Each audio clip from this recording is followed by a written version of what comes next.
À l'approche de la sortie du film Astérix et Obélix, l'Empire du Milieu, la chroniqueuse culture de Quotidien Ambre Chalumeau consacre ce mardi 24 janvier une soirée aux célèbres Gaulois sur TMC. Entretien. Chroniqueuse dans la bande de Yann Barthès depuis la rentrée 2020, Ambre Chalumeau décode et dépoussière chaque soir l'actualité culturelle dans Quotidien. Comme d'autres visages du talk-show de TMC avant elle, la journaliste de 25 ans va à son tour orchestrer une version XXL et en prime time de sa pastille quotidienne.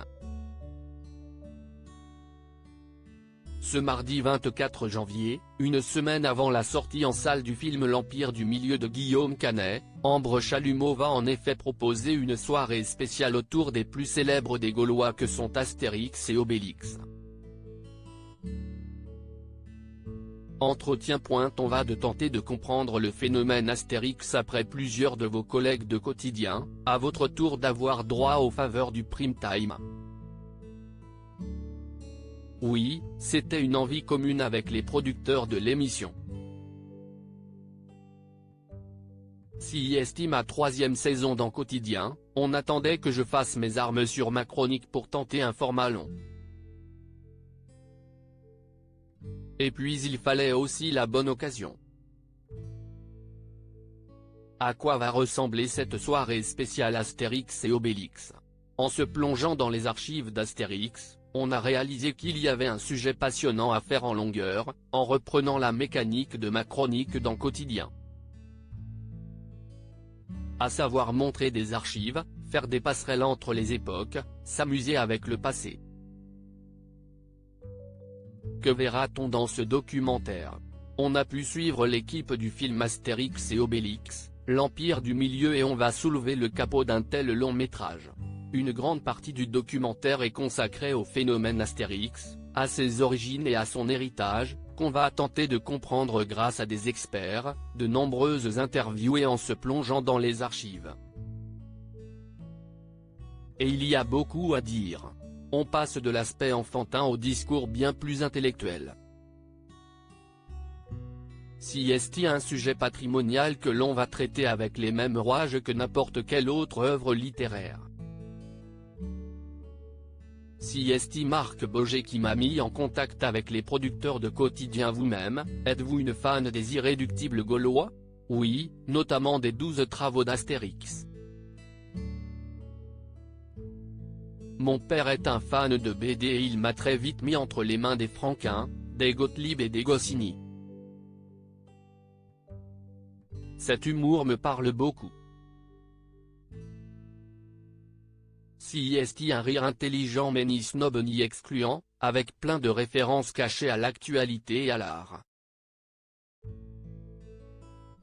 Quel a été votre parcours avant votre arrivée dans Quotidien à la rentrée 2020?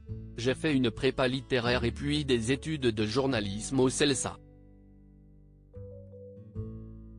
Après un stage à Society, j'y suis resté comme pigiste. Si est Marc Boger, alors rédacteur en chef du magazine et aussi chroniqueur dans Quotidien, qui m'a mis en contact avec les producteurs de l'émission. J'ai eu une chance folle. Nous nous sommes rencontrés et de nos échanges a vite émergé cette idée de parler de culture ensemble. Et surtout de la manière dont on voulait en parler, si est à dire sans être excluant. Comment préparez-vous vos chroniques? Les sujets sont dictés par l'actualité, une sortie, une polémique autour d'une œuvre ou malheureusement, parfois, une nécrologie. Tout se décide le matin même puis débutent les recherches. Tout se fait à un rythme très rapide. Parler de culture à la télé est casse-gueule. Est-il facile de rendre la culture accessible à une heure de grande écoute? Si est-il vrai que parler de culture à la télé est une chose compliquée et casse-gueule? Dans Quotidien, on s'adresse à tout le monde donc il faut faire attention à ne disqualifier personne. À la fin de chaque chronique, j'essaie que celles et ceux qui n'avaient aucune notion sur le sujet abordé aient eu droit à une petite introduction. et que les experts aient pu découvrir une info en plus. Moi-même, je n'aille pas étudier le cinéma et je n'aille pas fait d'études littéraires plus poussées que ma prépa. Je n'aille que mon enthousiasme, ma passion et ma capacité de recherche. Je ne vais donc pas commencer à parler aux téléspectateurs comme si j'étais au-dessus d'eux. Enfin, jamais je ne prendrai 5 minutes du temps du public pour dire que je n'aime pas quelque chose. Ça serait du gâchis. Je fais partie d'une génération qui est moins fan de la critique qui dézingue. Vos chroniques ont-elles un impact sur le milieu culturel ?